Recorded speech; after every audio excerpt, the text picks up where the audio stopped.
সালামু আলাইকুম। মধ্যপ্রাচ্যের যে সকল প্রবাসীরা আছেন প্রত্যেকের জন্যই খুবই বড় ধরনের একটা দুঃসংবাদ। আসলে আমরা ভাবছিলাম যে যুদ্ধটা সম্ভবত শেষ হয়ে এসেছে। গেল ৫ থেকে ৬ মাস এই যুদ্ধের প্রভাবে মধ্যপ্রাচ্যের অনেক প্রবাসী কর্মহীন আছেন, অনেককে বাংলাদেশে ছুটি দিয়ে পাঠিয়ে দেওয়া হচ্ছে। তো এর মাঝখানেও আমরা একটু আশা করছিলাম যে না, সমঝোতা যেই স্বাক্ষর হয়েছে, স্মারক চুক্তি হয়েছে, এরপর হয়তো পরিস্থিতিটা বদলাবে। কিন্তু গেল ২ দিন ধরে যেই মাত্রায় এই যুদ্ধ আবার ইউটার্ন নিচ্ছে, তো আগামী দিনগুলো আবারও খুব অশনি সংকেতের দিকেই যাচ্ছে। আপনাদের খেয়াল থাকার কথা, গেল ২ থেকে ৩ দিন আগে সর্বোচ্চ নেতার যেই শেষ শ্রদ্ধা নিবেদন ছিল, ওই দিনের পরে হঠাৎ করে মার্কিন যুক্তরাষ্ট্র তারা বিমান হামলা চালালো।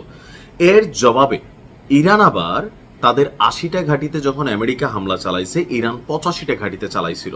এবার পাল্টা জবাবে সেঞ্চুরি প্লাস অবস্থানে চলে গেছে মার্কিন যুক্তরাষ্ট্র।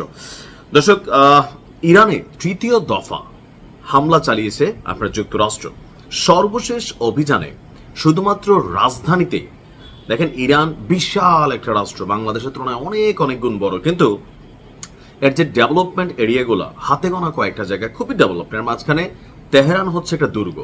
সো যতবারই দেখবেন অভিযান চালানো হয় ইসরায়েলের পক্ষ থেকে, মার্কিন যুক্তরাষ্ট্রের পক্ষ থেকে, শুধুমাত্র তেহরান এবং ওই যে পরমাণু কর্মসূচিগুলো যেই প্রদেশে চলে ওই প্রদেশটাকে কিন্তু বরাবর টার্গেট করা হয়। তো এবারও ব্যতিক্রম হয় নাই। আপনার তেহরানে ১৪০টি টার্গেটে আপনার অভিযান চালিয়েছে মার্কিন সেন্ট্রাল কমান্ডের বিবৃতি হচ্ছে যে সফল অভিযান চালানো হয়েছে।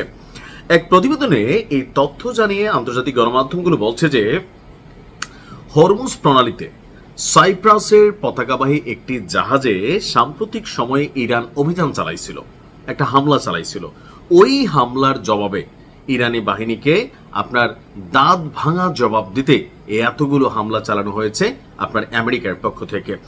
মার্কিন যুক্তরাষ্ট্রের দাবি যে এর মধ্যে ছিল ইরানের ক্ষেপণাস্ত্র এবং ড্রোন ঘাঁটি, এর পাশাপাশি নৌ সক্ষমতা, এর পাশাপাশি গোলা বারুদের যে মজুতকৃত গুদামগুলো আছে সেইখানে, যোগাযোগ নেটওয়ার্ক এবং উপকূলীয় নজরদারি কেন্দ্র, অর্থাৎ যেখান থেকে হরমুজ প্রণালীকে তারা কন্ট্রোলিং করে, মানে টোটাল বেছে বেছে একদম যে গুরুত্বপূর্ণ কি পয়েন্টগুলা বা কেপিআই আছে সেই জায়গাগুলোতেই মার্কিন যুক্তরাষ্ট্র অভিযান চালিয়েছে।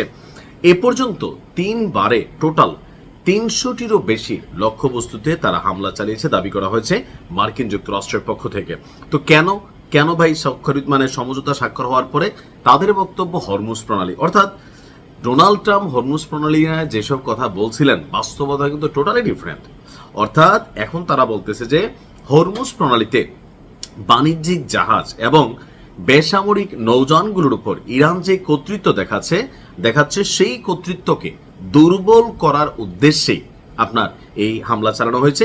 এর বাইরে আসলে এখানে অন্য স্পেসিফিক অতীতের যুদ্ধগুলোর মতন এগুলা কোনো ধরনের হামলা না। তারা বলছে যে আপনার এখন আসলে কি ফ্যাক্ট এটা না, হরমুজ প্রণালীকে কন্ট্রোলে নিতে না পারার কারণেই মার্কিন যুক্তরাষ্ট্রকে কিন্তু ঝুঁকতে হয়েছে ইরানের সামনে, এটা সারা পৃথিবী জানে।